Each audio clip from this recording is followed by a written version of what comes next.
Graça e paz, irmãos.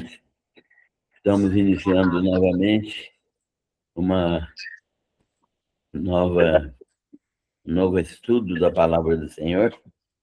E nosso desejo é que nós aprendamos e possamos crescer no conhecimento dessa palavra. E mais do que isso, possamos ser instrumentos de divulgação, de pregação dessa palavra. Nós vamos agora ler e vamos meditar nele, né?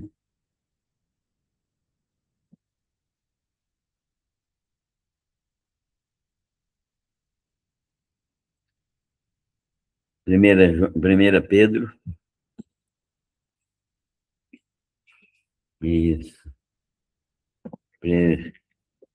Primeira Pedro 4. E primeira carta do apóstolo Pedro, capítulo 4. E vamos ver aqui essa palavra que foi ministrada às igrejas, né? O Ponto da Galácia, Ponto da Capadócia, várias cidades que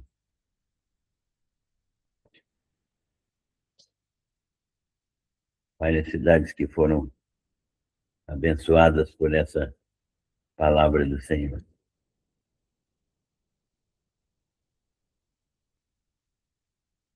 Vamos ler então. Ora, tendo Cristo sofrido na carne, armai-vos também vós de um mesmo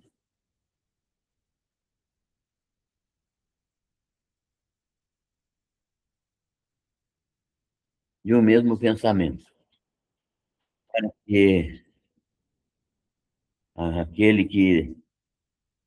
Porque aquele que entrou, que ordenou, que sofreu na carne, se dobrou e ele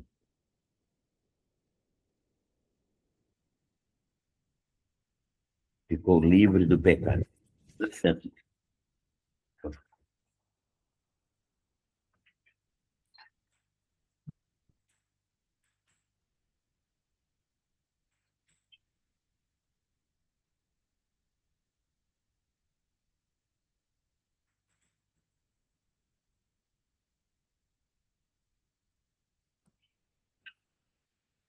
Então vamos ver. Ora, tendo Cristo sofrido na carne, armai-vos também vós do mesmo pensamento, pois aquele que sofreu na carne deixou o pecado, para que no tempo que vos resta na carne, já não vivais de acordo com os padrões e as paixões dos homens, mas segundo a vontade de Deus. Porque basta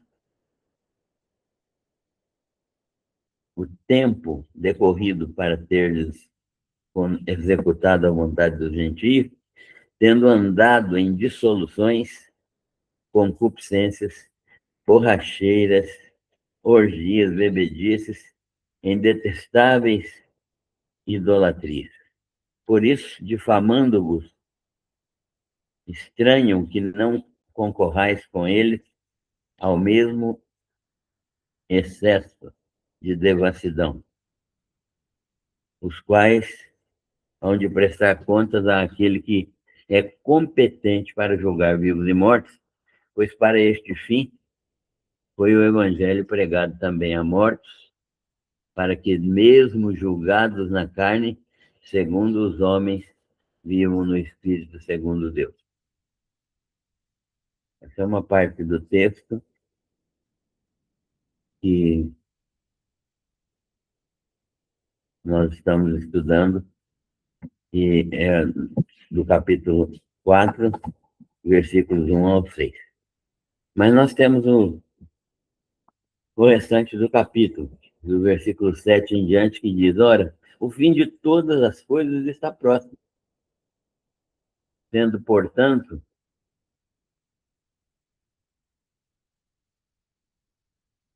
sendo, portanto, é, criteriosos, sóbrios, a bem das vossas orações.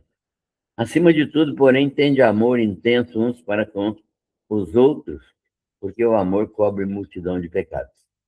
Sede mutuamente hospitaleiros, sem murmuração, servi uns aos outros, cada um conforme o dom que recebeu, como bons despenseiros da multiforme graça de Deus.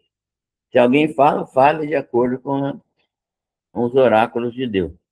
Se alguém serve, faça-o na força que Deus supre, para que em todas as coisas seja Deus glorificado por meio de Jesus Cristo, a quem pertence a glória e o domínio pelos séculos dos séculos.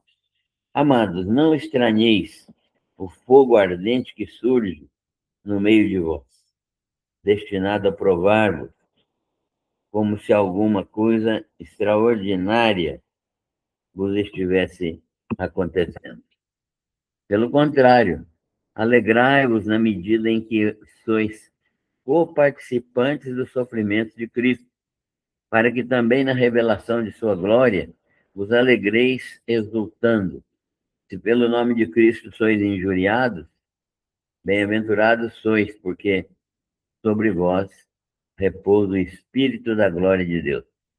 Não sofra, porém, nenhum de vós como assassino, ou ladrão, ou malfeitor, ou como quem se intromete em negócios de outrem. Mas, se sofrer como cristão, não se envergonhe deles, disso. Não se envergonhe de sofrer como cristão, não se envergonhe disso, porque antes glorifique a Deus com esse nome, porque a ocasião de começar o juízo pela casa de Deus é chegada. Ora, se primeiro vem por nós, qual será o fim daqueles que não obedecem ao Evangelho de Deus? E se é com dificuldade que o justo é salvo, onde vai comparecer o ímpio? Sim, o pecador.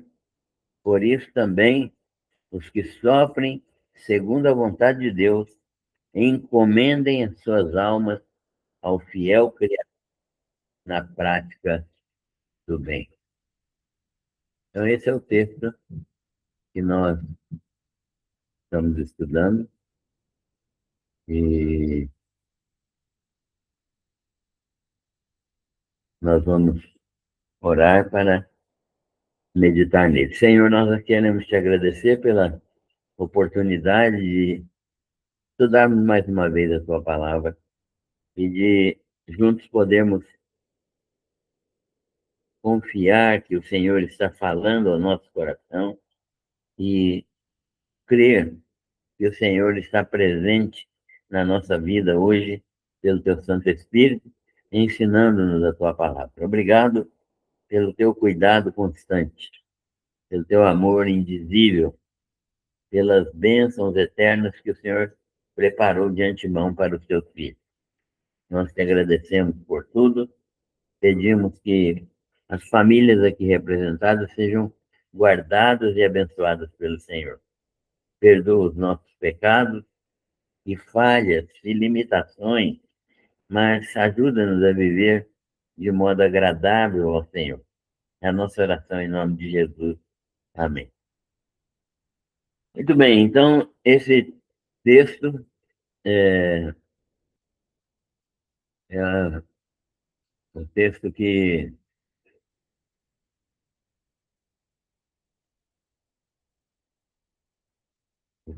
nós temos estudado, né, o texto da carta de Pedro.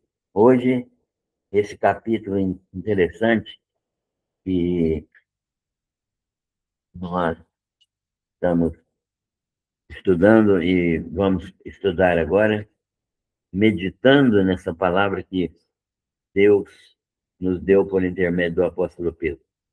E ele, então, fala que nós podemos sofrer neste mundo. Ele terminou o capítulo 3 falando do sofrimento que nós podemos passar neste mundo, porque este mundo é um mundo que nos, não nos reconhece como parte dele, porque nós não temos a natureza do mundo. A nossa natureza foi transformada e agora nós somos filhos de Deus, né? Natureza de filhos de Deus, aqueles que creem em Jesus Cristo como Senhor e Salvador, eles têm a natureza de filhos de Deus e eles, então, têm uma natureza distinta do mundo, né? Essa natureza distinta do mundo não permite que nós nos misturemos com o mundo.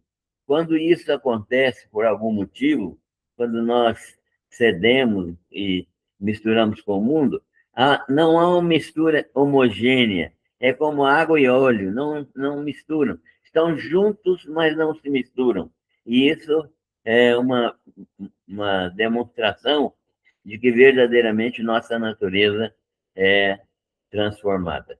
Mas Deus não deseja que nós tenhamos qualquer participação com os ímpios. E eu me lembro do Salmo primeiro, né? O Salmo primeiro é um salmo que é muito rico nas suas manifestações. É um salmo maravilhoso, porque ele fala exatamente disso, né? Bem-aventurado o varão, né? O homem, a pessoa, o varão que não anda segundo o conselho dos ímpios. Isto é, ele não ouve as conversas dos ímpios, né? Nem se detém no caminho dos pecadores. Ele não para ouvir os pecadores no sentido de participar com eles, e nem se assenta na roda dos escarnecedores, no sentido de que não há comunhão nenhuma com esses homens e mulheres que não temem a Deus. Antes, esse, esse homem de Deus tem o seu prazer na lei do Senhor e na sua lei medita de dia e de noite. Então, o que acontece com esse homem?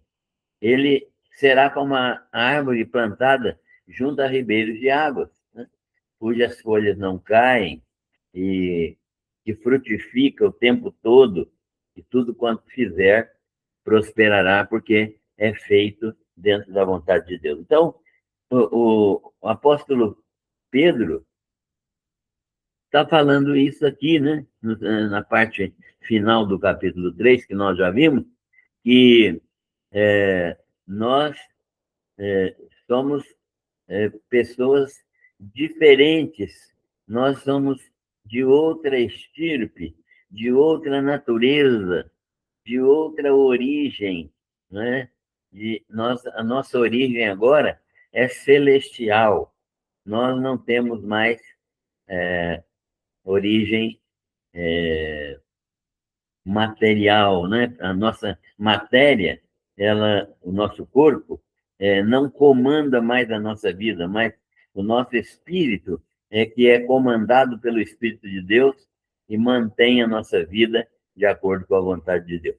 Então, nós precisamos entender isso, né? E o que ele está querendo dizer, de fato, é que a conversão proporciona uma vida completamente diferente, uma vida que é de origem celestial. A vida cristã não é uma vida humana melhorada, remendada, né? A vida humana remendada, consertada, não. Ela é uma outra vida, uma outra vida. Essa vida que nós temos antes de Cristo, ela tem que morrer. Ela morre, ela vai ser crucificada com Cristo, porque esta vida não tem nada nela que atraia as coisas espirituais, só coisas carnais, né? Então, isso precisa ser visto desta maneira. E o apóstolo Pedro, então, está dizendo que há uma outra vida que anima o nosso ser, uma outra vida que nos eleva, nos faz caminhar na presença de Deus, uma vida diferente, uma vida que é completa e que é perfeita, porque ela vem do céu. Então, o texto nos ensina isso. E ele está dizendo agora, nesse capítulo 4, que Cristo sofreu na carne. Nós precisamos lembrar isso, que Jesus sofreu na carne. Por quê? Porque a sua natureza era absolutamente contrária à natureza pecaminosa. Então, ele não tinha pecado, ele sofreu na carne a oposição de Satanás, oposição dos pecadores, oposição dos religiosos, né? Oposições várias que ele sofreu, e tendo ele sofrido na carne, ele é um protótipo daquilo que nós devemos ser também, né? Quem está em Cristo tem que ser como Cristo foi. Então, nós devemos nos armar também do mesmo pensamento de Cristo. Qual era o pensamento de Jesus? Ele não teve relacionamento com o mundo, no sentido de sofrer influência do mundo, nem teve relacionamento com o pecado. Ele foi completamente isento de pecado e completamente livre da influência do mundo.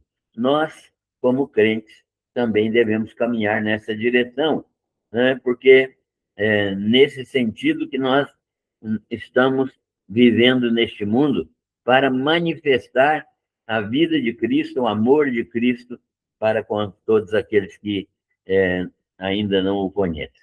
E ele, então, diz que quem já sofreu na carne, quem morreu como Cristo morreu, já não sofre nenhuma influência do pecado. Olha que coisa interessante. Ele está dizendo que se nós não queremos sofrer influência do pecado, precisamos nos considerar mortos para o pecado, né? Mortos para o pecado. Por isso que Paulo diz aos Gálatas, né? Já estou crucificado com Cristo. Ora, se ele está crucificado com Cristo, o pecado não tem mais influência sobre a sua vida física, sobre a sua vida material, sobre o seu corpo. Por quê? Porque ele está morto, né? Ele está crucificado com Cristo. Então ele diz: estou crucificado com Cristo e vivo não mais eu. Não é Paulo que está vivendo, mas Cristo vive em mim. Então a vida cristã é a vida de Cristo em nós. Não é a nossa vida melhorada, né? Não é a nossa vida cheia de mudanças, de alterações. Não é uma vida humana que possa ser transformada, né? Mas é uma outra vida, é uma outra vida, é a vida de Cristo em nós. nós estamos mortos e crucificados com Cristo. E aí, o Espírito Santo nos anima com uma outra vida. Nós recebemos essa animação. E animação aqui não é no sentido de ficarmos eufóricos, não. É no sentido de termos uma dinâmica nova. Essa animação que é uma dinâmica nova para vivermos uma vida que glorifica a Deus. Esta situação, então, para Pedro, ele conclui que aquele que sofreu na carne, ou seja, que morreu, ele deixou o pecado, não há possibilidade dele pecar. Então, nós também, se nós estamos crucificados com Cristo, nós também deixamos o pecado. Eventualmente, porque ainda estamos na carne, podemos ocasionalmente pecar, mas não é essa a vontade de Deus. A vontade de Deus é que nós estejamos completamente sujeitos à sua vontade e ao domínio do Espírito Santo. E Paulo ensina isso aos romanos, quando ele diz, mas agora não há nenhuma condenação para os que não andam segundo a carne, mas andam segundo o Espírito. Então, essa é a dinâmica, a mecânica do cristianismo, né? Da vida cristã. E ele, então, fala que no tempo que nos resta neste mundo, na carne, né? Nós ainda estamos na carne, cremos no Senhor Jesus, mas ainda estamos vivendo aqui com esse corpo mortal, né? Ninguém morreu ainda, né? Pelo menos nós que estamos nessa live ainda não morremos.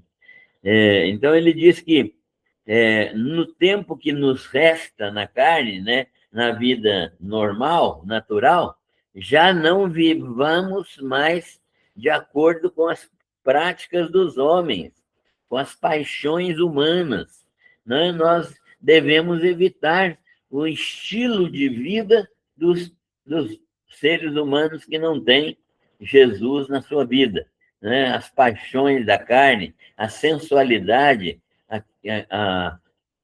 os vícios, tudo aquilo que é algo que nos condena, que quando nós praticamos é pecado tenebroso. Então, ele diz assim, porque nós devemos viver segundo a vontade de Deus. Por quê?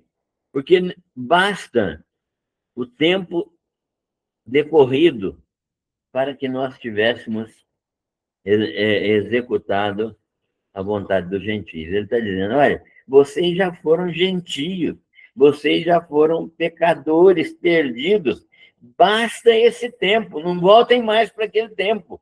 Acabou aquele tempo, vocês agora precisam viver um tipo de vida semelhante ao que Jesus viveu enquanto esteve neste mundo. Então, ele está afirmando categoricamente que nós precisamos viver de acordo com a vontade de Deus. E porque basta o tempo, já é muito pecado o que nós fizemos quando nós vivíamos separados de Deus, como os gentios vivem separados de Deus. E nós não executamos a vontade de Deus, mas executamos a nossa própria vontade nesse período. Mas nós andamos, né, segundo o apóstolo Pedro, nós andamos em dissoluções. O que é dissoluções? É uma expressão que fala da concupiscência, dos desejos da carne, da prática daquilo que dá prazer, né? Comida, bebida, sexo, etc. Tudo aquilo que dá prazer e que não é feito dentro da vontade de Deus é dissolução. E concupiscência, a concupiscência é o desejo de satisfazer os anseios da carne. Então, o desejo de satisfazer o impulso sexual, o desejo de satisfazer a concupiscência dos olhos, desejar alguma coisa e correr atrás para pegar aquilo para si. Então, essas coisas que o apóstolo Pedro está dizendo aqui, nós andávamos deste modo antigamente. E, em borracheiras, né? Bebedeiras, orgias. Orgias é bebedeira misturada com sexo, né? E excessos de, de devassidão, idolatria, né? Idolatria. Então, Pedro está mostrando para aqueles irmãos daquela região, né, da Galácia, do Ponto, da, da Ásia, da Bitínia, da Capadócia, que eles, antes de conhecerem o Evangelho, eles viviam uma vida completamente fora do padrão de Deus, né? E eles, então, deveriam evitar isso, porque já foi muito o tempo que eles viveram assim. Agora eles são novas criaturas, e agora eles têm que viver uma vida diferente, porque Jesus lhes concedeu uma vida diferente, uma vida que tem inclinação para o bem, né? Conforme Paulo ensina aos Romanos, a inclinação da carne é para o pecado, mas a inclinação do espírito é espiritual, é para a vontade de Deus. Então, ele está afirmando isso claramente aqui. E ele diz, então, por isso, difamando-vos, difamando-vos. Então, havia pessoas que estavam difamando os cristãos, estavam falando mal dos cristãos.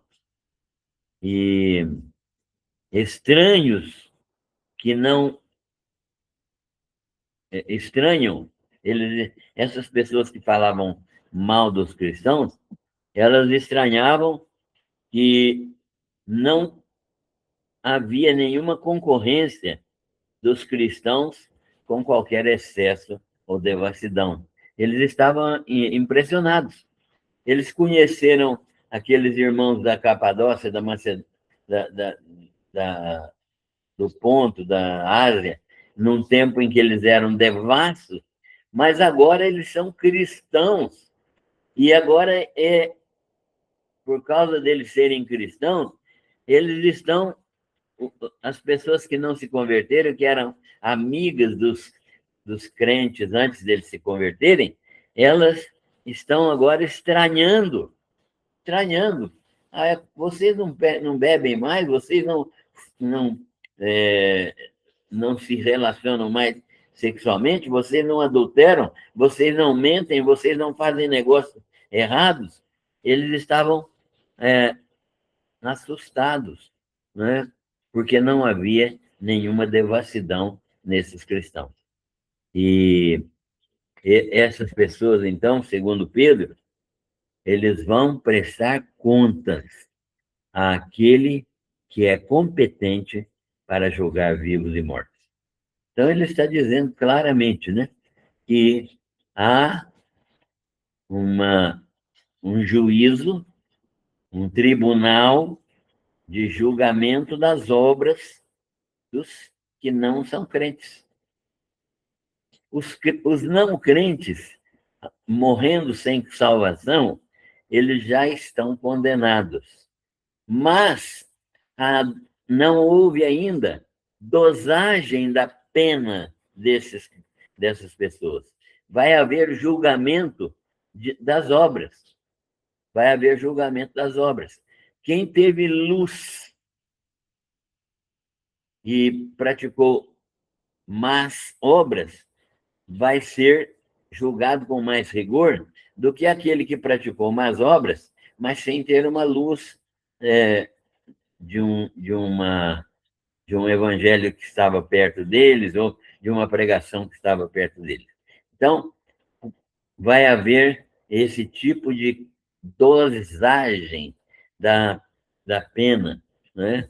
O apóstolo João, ao escrever o Apocalipse, ele fala categoricamente disso aí, né? Ele fala que foram abertos os livros, né? E esse julgamento dos ímpios, julgamentos daqueles que não são, que não se converteram ao Senhor Jesus, é o último julgamento, o julgamento final. Não há mistura de julgamento de ímpios com julgamento de salvos, como alguns irmãos, até de denominações boas, querem fazer crer. Não há. Não há. Os salvos são julgados no tribunal de Cristo. O tribunal de Cristo não é para salvação ou condenação. O tribunal de Cristo é para avaliação daquilo que a pessoa salva realizou ou não para a glória de Deus. Então, os salvos serão avaliados segundo as obras que eles fizeram, não para salvação, mas para efeito de galardão, de serem premiados, né? Segundo a motivação do seu coração. Mas os ímpios, no final dos tempos, né, o juízo do trono branco, lá em Apocalipse 20, nós vamos encontrar isso, né? Que eles vão ser julgados e condenados, né? O texto diz assim: vi um grande trono branco e aquele que nele se assenta, é o juiz, né? Que é Jesus, de cuja presença fugiram terra e céu, e não se achou lugar para eles. Vi também os mortos, não tem vivos lá. Os crentes estão vivos, mas não tem vivos lá. Vi também os mortos, os grandes e pequenos, postos em pé diante do trono. Então se abriram livros. Olha só os livros que foram abertos. Ainda outro livro, o livro da vida, foi aberto. E os mortos foram julgados segundo as obras, conforme o que se achava escrito nos livros. Então tem os livros das obras e registra tudo aquilo que foi feito, né? Os ímpios têm tudo registrado, cada pecado que os ímpios cometeram. E no versículo seguinte diz: o mar entregou os mortos que nele estavam. A morte e o além, o túmulo, né? Entregaram os mortos que neles havia, e foram julgados um por um, segundo as suas obras, que eram más. Então, a morte e o inferno foram lançados para dentro do lago de fogo, né? A morte e o inferno. O lugar final não é o inferno. O lugar final, inclusive para o inferno, é o grande lago de fogo. Esta é a segunda morte e o lago de fogo. E se alguém não foi achado, por que o livro da vida estava lá então? Se alguém não foi achado inscrito no livro da vida, este foi lançado para dentro do lago de fogo. Então, o juízo é muito claro. O texto de Apocalipse é muito fácil de entender. E Pedro está falando que isso é verdadeiro, né? E eles vão prestar contas diante de Deus para serem julgados pelas suas obras. Condenados eles já estão, porque negaram a Cristo, mas eles ainda não foram avaliados no grau da pena que eles vão receber, né? O grau de sofrimento pelo qual eles vão passar na eternidade. Pois, para este fim, né, para quê? Para este fim, para avaliar o julgamento, né, e para ver esse julgamento que foi feito, vai ser feito no, no juízo do trono branco. Então, para este fim, o evangelho foi pregado também a mortos. O que é isso? O evangelho pregado a mortos. O evangelho foi pregado não só a partir de Cristo, né?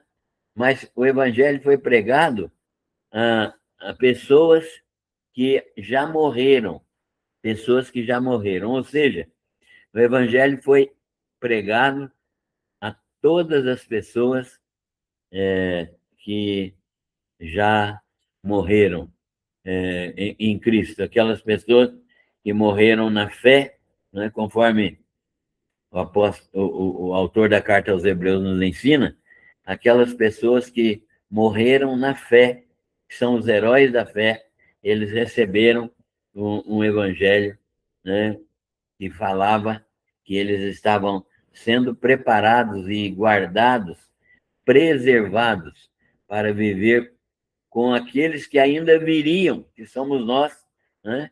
Então, nós e todos os do passado viveremos na mesma esfera, do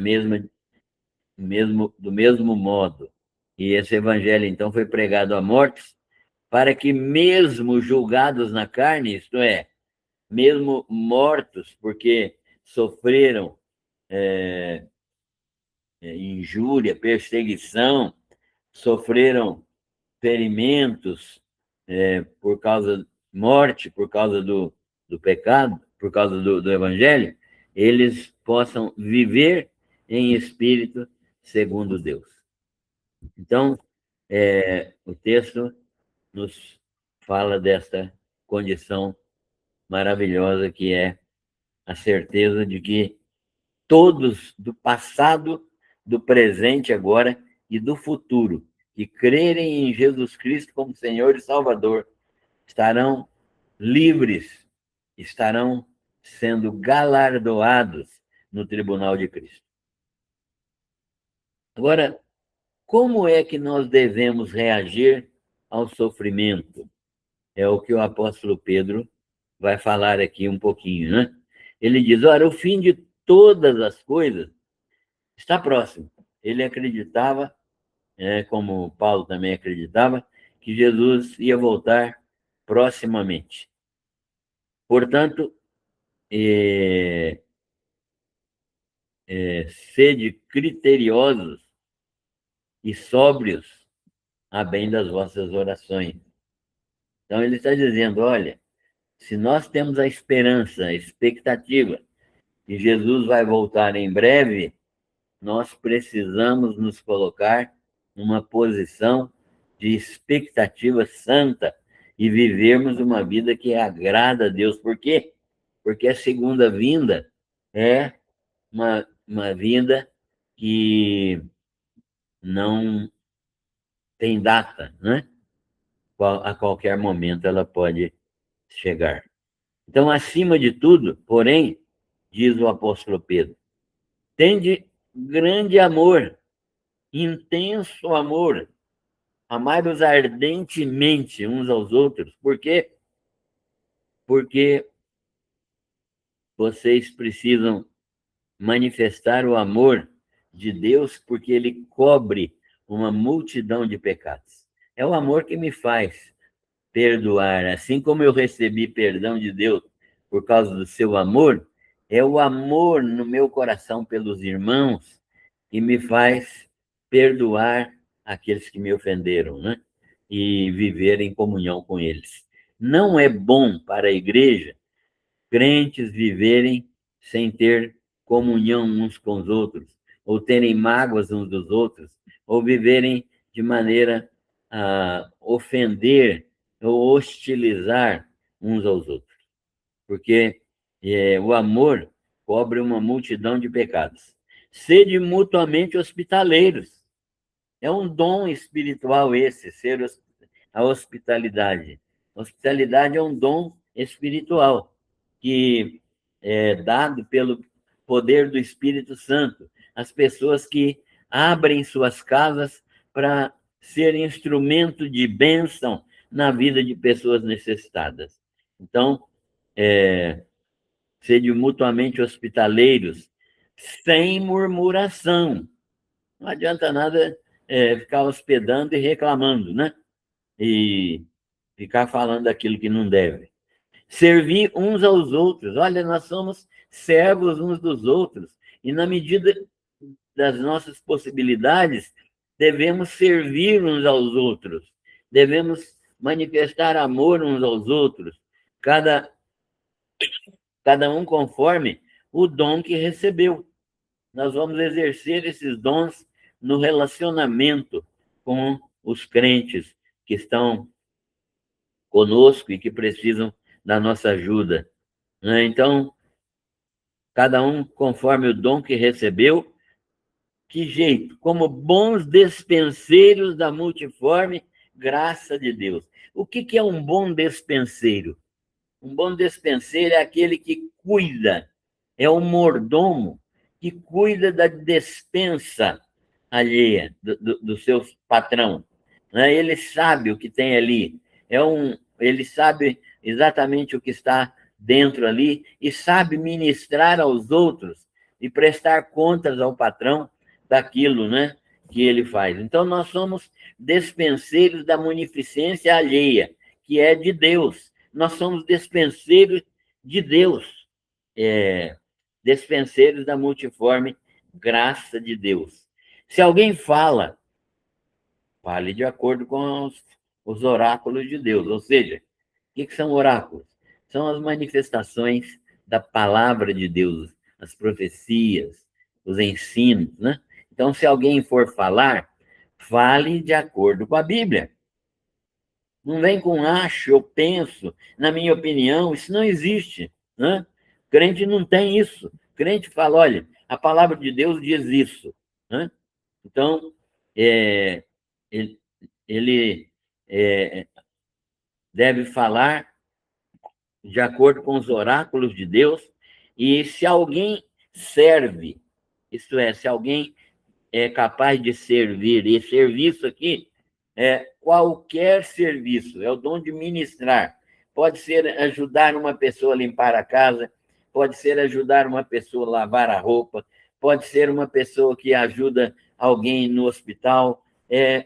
São variados os tipos de serviço que Pedro está falando aqui. Mas ele diz que se alguém serve, faça-o com todas as faça-o com por todos os meios, todas as coisas sejam feitas para glorificar a Deus. Deus seja glorificado nas ações desses irmãos. E por meio de Jesus Cristo, a quem prestamos glória, né? A quem prestamos louvor e adoração, e a quem pertence toda a glória, todo o domínio pelos séculos dos séculos. E aí ele fala, né, amados, não estranheis o fogo ardente que surge no meio de vós. Perseguições. Ele está falando que a tendência é que haja perseguições no meio daquele cristianismo incipiente, né? Cristianismo iniciante, o cristianismo que está dando os primeiros passos. Ele fala, então, vocês vão ser perseguidos. Então ele diz, não estranheis o fogo ardente que surge no meio de vós. E esse fogo vem para quê? Para provar-vos como se alguma coisa extraordinária vos estivesse acontecendo. Então, vai haver provações na vida dos crentes. Aliás, provações são comuns na vida do crente. Né? O crente deve evitar as tentações, mas ele deve ser grato pelas provações, porque as provações operam santificação na vida do crente. Paulo, o autor da carta aos Hebreus, ensina isso no capítulo 12, mostrando que Deus disciplina o filho a quem ama, né? Disciplina. Para quê? O objetivo de Deus é tornar-nos participantes da sua santidade. Ou seja, nós vamos ser semelhantes ao Filho de Deus, ao Senhor Jesus Cristo. E Então, o texto continua, né, mostrando que os crentes devem se alegrar na medida em que sois coparticipantes dos sofrimentos de Cristo. Ou seja, os sofrimentos da igreja são os sofrimentos de Cristo. Quando a igreja é perseguida hoje, por exemplo, nos países islâmicos, nos países comunistas, nos países da África, que são países que têm perseguição contra os crentes, né? Países animistas. Então, os crentes estão sendo perseguidos. Isto, irmãos, não passa despercebido para Deus. Por quê? Porque o sofrimento da igreja é o sofrimento de Cristo. Cristo está ainda sofrendo também junto com a igreja. E o apóstolo Paulo ensina isso aos Efésios, quando ele diz que o sofrimento dele completavam os sofrimentos de Cristo. Não é que completavam no sentido de que o de Cristo foi imperfeito, incapaz de ser completo, não. É que Jesus nos ama a tal ponto que ele sofre quando nós também somos perseguidos.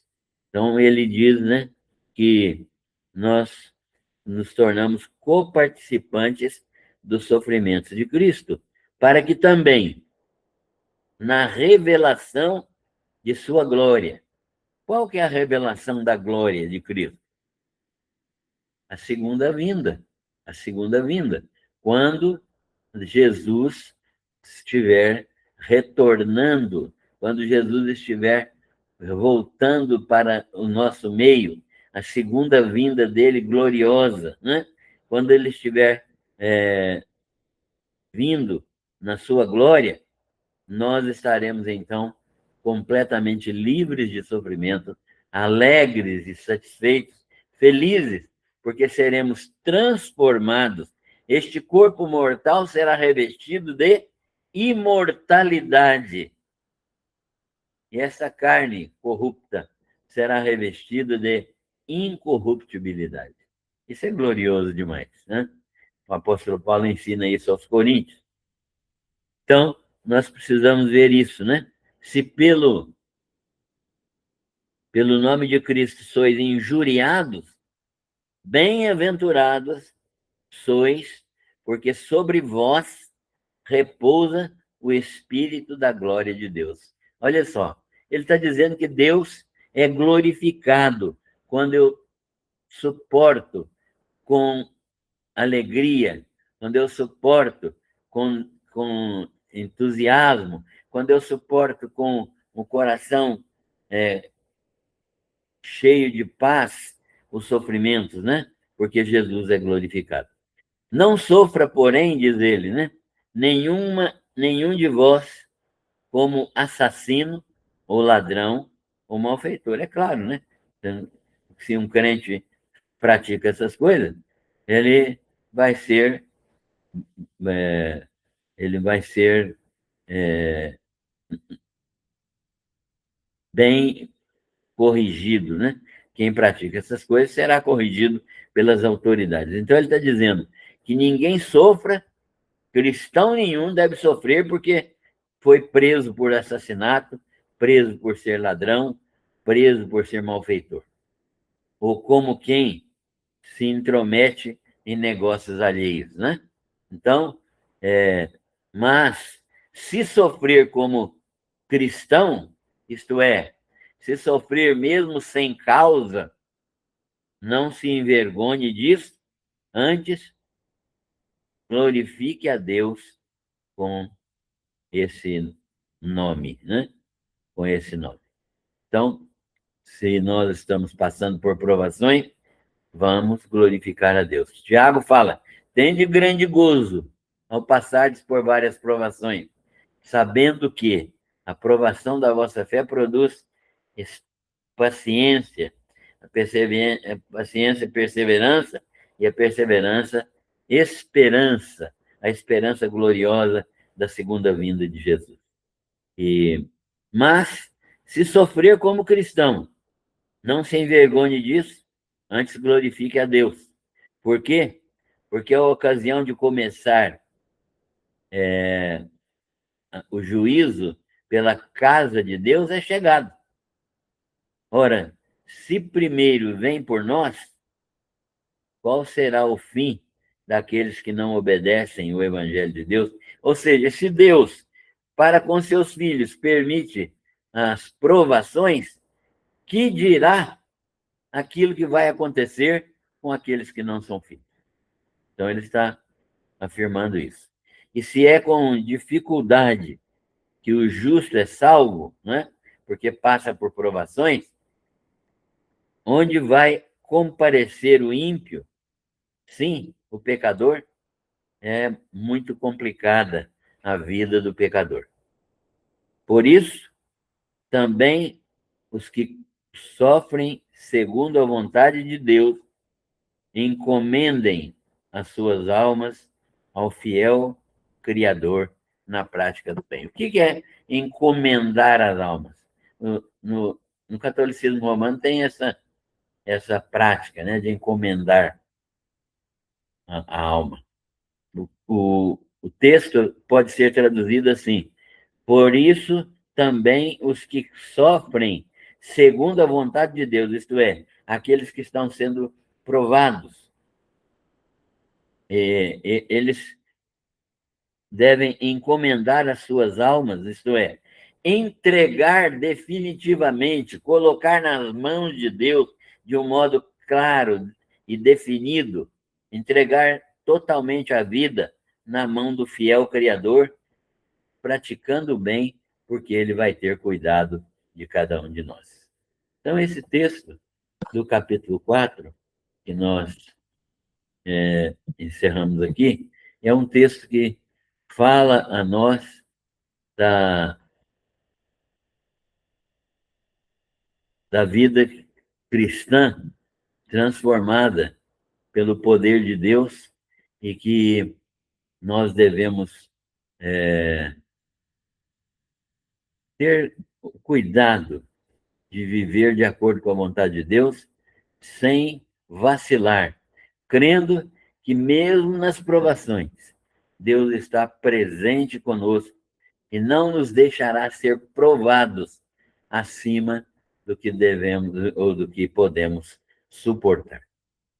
Que a graça do Senhor nos leve a compreender cada vez mais esta sua palavra rica e poderosa. Amém.